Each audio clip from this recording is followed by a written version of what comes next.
আমরা যারা বাড়ির বাইরে থাকি, যারা স্পেশালি বিদেশে থাকি, বাড়ি আসা মানে তাদের কাছে একটা গ্র্যান্ড সেলিব্রেশন, গ্র্যান্ড ফেস্টিভ্যালের চেয়ে কম কিছু না।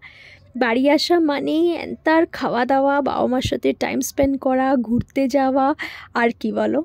আজকে একটু সন্ধেবেলা বেরিয়েছিলাম, তার আগে আশ্রমে গিয়ে গরুদেরকে কলা আর আম খাইয়ে এলাম। আর চোখে পড়লো কাকির বাড়ির করলা। খুব মজা লাগে বাড়ি আসলেই, জানো তো, চারিদিকে এত গ্রিনারিজ দেখতে পাই। ওই যে বেরিয়েছিলাম বললাম, বেরিয়ে আমরা মোমো খেয়েছি আর কাবাব খেয়েছি। এটা পরের দিনের সকালের ক্লিপ।